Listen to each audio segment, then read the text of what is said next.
Hola, you amazing artist, and today I'm going to be painting in the studio, and you guys are gonna be able to check it out. Hanging out in the studio with Ralphie. The painting I'm working on today is called Outpouring of Light, and it's one of my glow-in-the-dark pieces. I realized the other day as I was organizing videos that about 2 years ago I had made an announcement to release a new glow-in-the-dark series.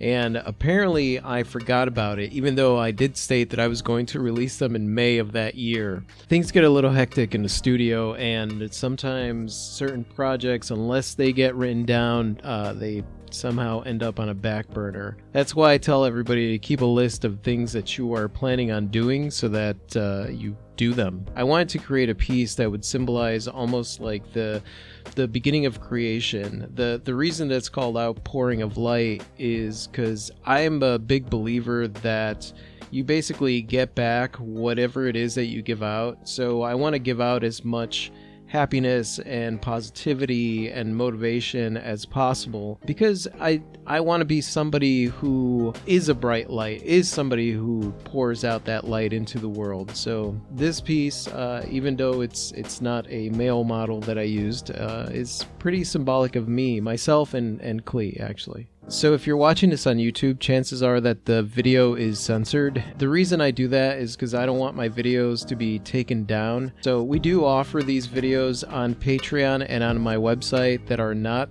censored, but as far as YouTube, I do need to be careful and censor it because I don't want anybody to get insulted and report my video. Yeah, I'm sorry about that, you guys. Me personally, I believe that all art is beautiful, whether you are doing nudes or abstracts or whatever it is that you're doing. But because YouTube is multinational, chances are some people may get offended, and I don't want to do that to anybody. I've always wanted to do these types of videos, but I think I've been a little bit afraid to do these.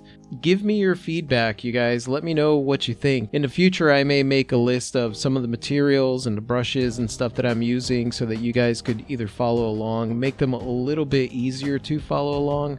For right now, this is my first attempt, and it's an attempt to get you guys to come into the studio with us and get an idea of how it is that I work. I know that a lot of you guys have asked me to show some of my artwork because you want to see my artwork here on the videos, and it takes a lot of time to set up the filming of a video, and usually I'm single-minded into whatever the content of that video is going to be, and so I'm not thinking about what artwork I have hanging in the background, because at that moment I'm there to talk to you guys, not necessarily to show my work. I'm thinking that maybe we'll do some videos like this with Klee also creating stuff. I think that would be really cool to show both sides of the studio, you know, the artwork that I create and the amazing jewelry that Klee creates. And in some of these videos, she'll actually be with me and we'll both be talking and stuff, so that should be cool. I received a few questions from you guys here on YouTube and on Patreon about finances and about you know, the way that it seems like things have slowed down for a lot of people, or they're struggling to actually sell some stuff. Ironically, Klee spoke to an artist yesterday at the market, and he basically told her that he hadn't sold anything since October, and you know, that's his livelihood, that's what he's doing for a living, and that's rough. The fact of the matter is that sometimes you're going to go through dry spells. In fact, Klee and I have been going through somewhat of a dry spell since maybe January, and January always tends to slow down for artists anyway. It's one of the things that you got to make sure you don't panic about if things slow down. Don't think to yourself like, oh my god, I'm never going to sell anything ever again. It's just a season. It's just sometimes things slow down after the holidays, things slow down before tax season. I will tell you right now, do not make any plans or money decisions from a place of thinking that you are broke, because the amount of desperation that goes into that decision just kind of infuses itself, and it just doesn't work. You end up doing a lot of extra work for something that doesn't really pay off, because you're doing it out of desperation. You're doing it because you think that this will sell, you think that this will make you money, from a place of frustration, from a place from not a good place, basically. And this is a difficult subject, and it's obviously something that I'm not going to be able to cover completely in one video. It's something that I definitely wanted to touch base on, because I get messages from you guys, and it breaks my heart, because the one thing that I don't want you to do is get discouraged with your art career because things are not financially viable. I mean, the truth is that sometimes things are not going to be financially viable for a while.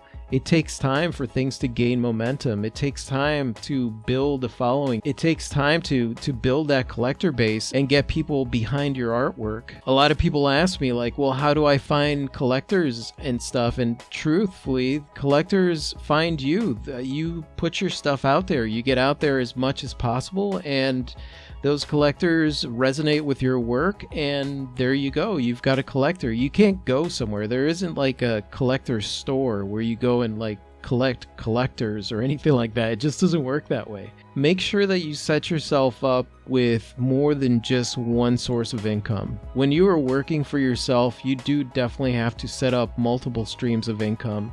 And some of them are going to be art related, and some of them are not going to be art related. One of my supporters on Patreon was telling me about her newspaper route and how she Ubers. So whenever she needs some money, she goes out and she Ubers, and she hasn't missed a day of delivering newspapers, and she's an artist. So she does her art and she makes money from these other sources of income. The more streams of income that you could set yourself up with when it comes to art, or when it comes to anything that is not going to take away from your art career, the better. I'll be doing an updated video on multiple streams of income and talking about specifics.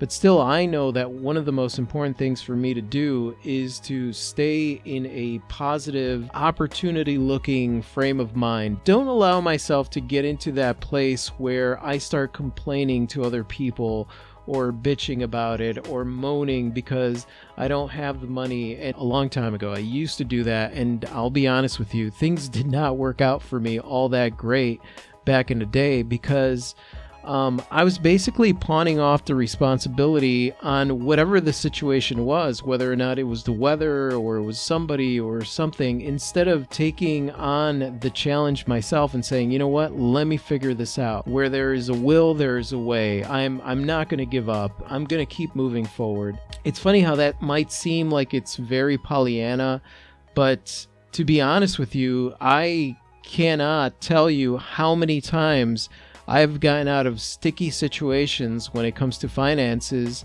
because I kept a positive frame of mind. How many opportunities opened up for me because I was actually looking for them, versus just staring at the problem and not moving forward and just being unmotivated. It's very difficult for people to want to purchase something from somebody who is sad or downridden, or just giving up because things are rough. And I'm not saying to fake it. I know that things get rough. Things get rough for me too, but it's just a matter of sitting there and thinking to yourself, let me get myself out of this downward spiral that I'm going in, and let's see what kind of twist I could put on this that makes me feel empowered. In my mind, it's not about staying positive when things are rough.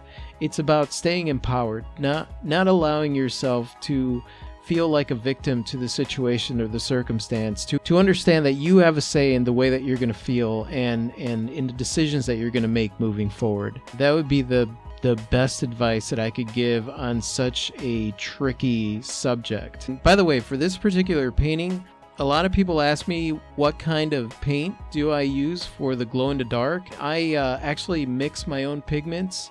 It is that kind of pigment that they have at those rallies or those powder runs. They're not powder runs. I don't know what they're called, but they're those runs where they throw the powder. It's this is for raves, and it's a very, very fine powder. And I mix that with a clear acrylic medium.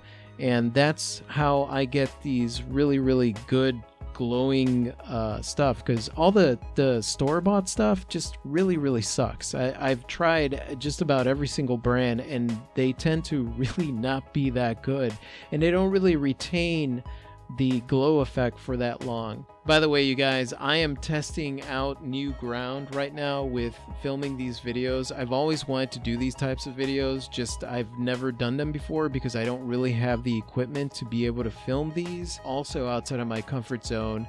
I don't know, I guess working in front of people and especially posting it out for the world to see is a little bit outside of my comfort zone, and that's just silly because it's something that I want to share. I'd love to share my processes with you. And that is the piece Glowing in the Dark. It's quite amazing when you see it in person. And if you guys can't get enough of us, I just wanted to give you an FYI. We are now on Patreon, and on Patreon we have podcasts, motivational MP3s, live streams, Google Hangouts, all kinds of really fun things that we are trying to do with Patreon to get a little bit more interactive with you guys. So please let me know if you like this. Like I said, I am totally freaking nervous about putting this out there. And thank you so much for watching, you guys. You guys are absolutely amazing. I absolutely adore you. And that's it. Clee's not here to say good day, so I'll say good day for a good day, and adios.